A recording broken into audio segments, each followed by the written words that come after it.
नमस्कार दोस्तों। Hindi steno dictation 80 word पर मिनट, 750 वर्ड होने वाले हैं। लीगल डिक्टेशन 47 में आपका हार्दिक स्वागत है। मेहनत का एक लाइक बनता है, रिक्वेस्ट है एक लाइक जरूर करें और वीडियो पसंद आए तो अपने दोस्तों के साथ शेयर करें और ऐसे ही वीडियो देखने के लिए चैनल को सब्सक्राइब करना ना भूलें। पीडीएफ के लिए व्हाट्सएप ग्रुप ज्वाइन करें, डिस्क्रिप्शन में लिंक दे रखा है। 5 सेकंड में हमारा डिक्टेशन प्रारंभ हो जाएगा।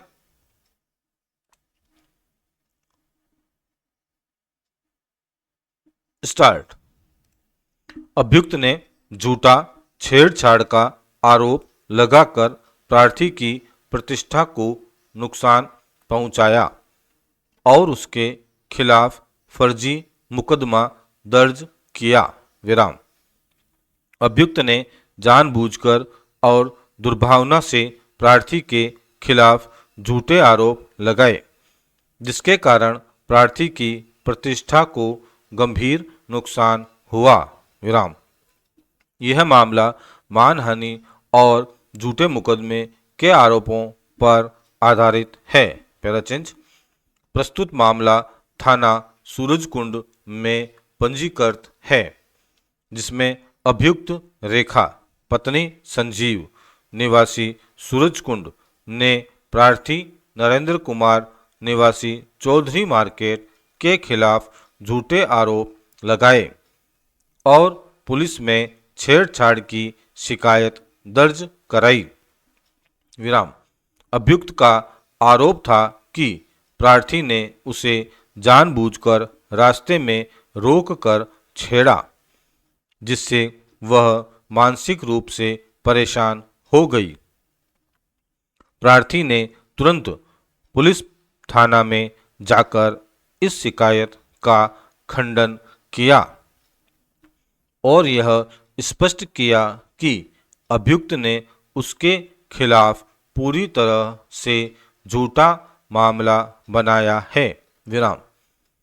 प्रार्थी ने कहा कि उसके और अभियुक्त के बीच कोई विवाद नहीं था और न ही उसने कोई गलत हरकत की। विराम। अभियुक्त के द्वारा दर्ज कराए गए मुकदमे के बाद पुलिस ने प्राथमिकी संख्या 112/2025 दिनांक 15 जनवरी 2025 को पंजीकृत की और जांच शुरू की। विराम। पुलिस ने दोनों पक्षों के बयान लिए और स्थिति की विवेचना की। विराम। प्रार्थी ने यह बताया कि अभियुक्त का मकसद केवल उसे बदनाम करना था, क्योंकि वह उसे लगातार झूठे आरोपों में फंसा रही थी। पैराचेंज। चश्मदीद गवाहों ने भी पुलिस को बताया कि वे घटना स्थल पर मौजूद थे और उन्हें ऐसा कोई छेड़छाड़ का दृश्य नहीं दिखा। विराम। पुलिस ने घटना स्थल की जांच की और पाया कि अभियुक्त द्वारा दिए गए आरोप वास्तविक नहीं थे। विराम। प्रार्थी ने इस मामले में मानहानि का आरोप भी लगाया है। विराम। उसने यह दावा किया है कि अभियुक्त द्वारा उसके खिलाफ लगाए गए आरोपों से उसकी सामाजिक प्रतिष्ठा पर गहरा असर पड़ा है। विराम। प्रार्थी ने यह भी कहा कि उसने अपने अच्छे नाम और व्यापार को बचाने के लिए अदालत का सहारा लिया। विराम। प्रार्थी ने न्यायालय में एक याचिका दायर की, जिसमें उसने यह मांग की कि अभियुक्त के खिलाफ मानहानि का मुकदमा दायर किया जाए। विराम।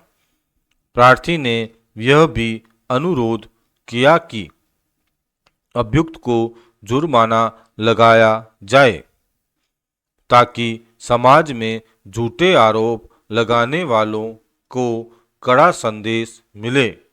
Para change.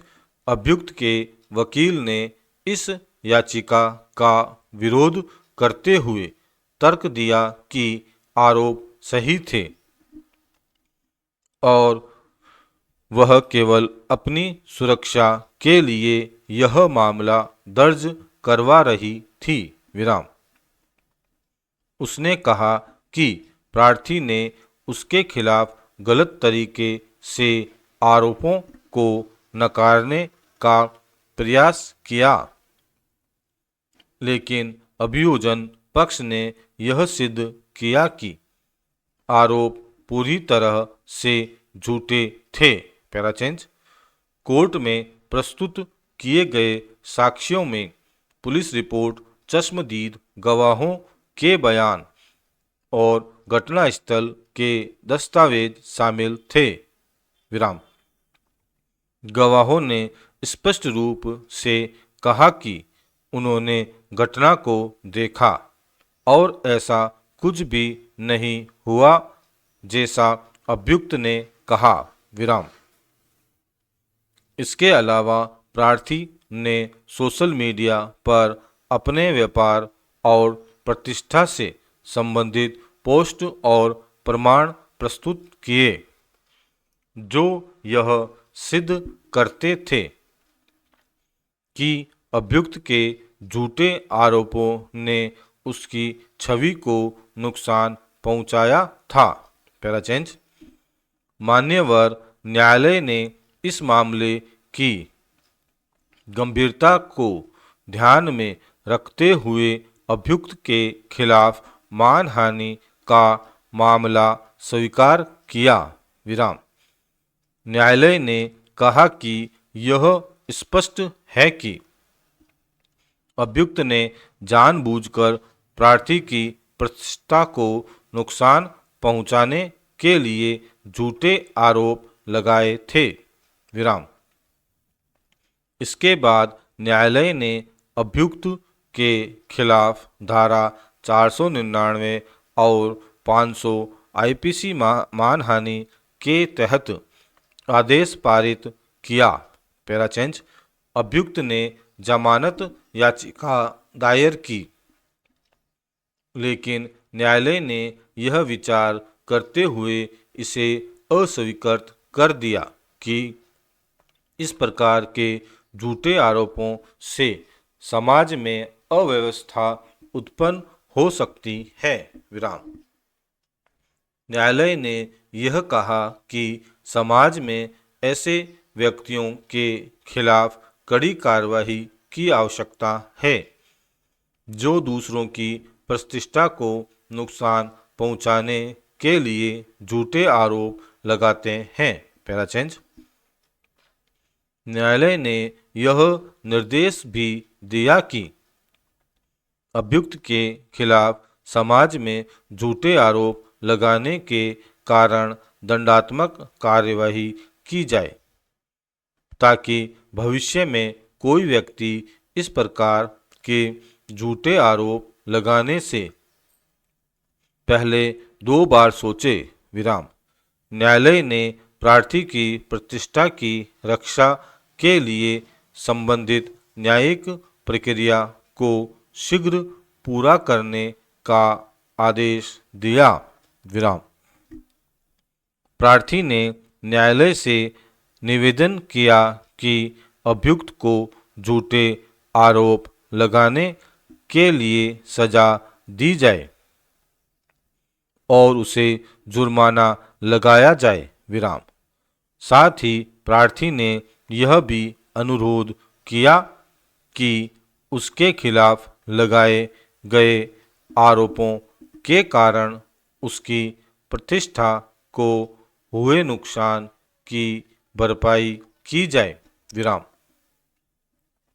इस मामले में न्यायालय से यह उम्मीद की जाती है कि भविष्य में ऐसे झूठे आरोपों के खिलाफ कड़ा संदेश जाएगा और समाज में इस प्रकार के अपराधों को बढ़ावा नहीं मिलेगा। स्टॉप। दोस्तों, इस प्रकार हमारा लीगल डिक्टेशन 47 यहीं पर समाप्त होता है। आपने वीडियो को ध्यानपूर्वक सुनकर डिक्टेशन लिख लिया होगा। अब आते हैं डिक्टेशन को चेक करने के बारे में बात करते हैं। डिस्क्रिप्शन में लिंक दे रखा है, वहाँ पर जाकर आप टाइपिंग टूल के माध्यम से डिक्टेशन की जांच कर सकते हैं। पीडीएफ के लिए हमारा व्हाट्सएप ग्रुप का लिंक दे रखा है, वहाँ जाकर आप पीडीएफ को प्राप्त कर सकते हैं। कमेंट्स डालें और लाइक करें। मेहनत का एक लाइक बनता है, रिक्वेस्ट है एक लाइक करें और ऐसे ही वीडियो देखने के लिए चैनल को सब्सक्राइब करना ना भूलें। धन्यवाद दोस्तों।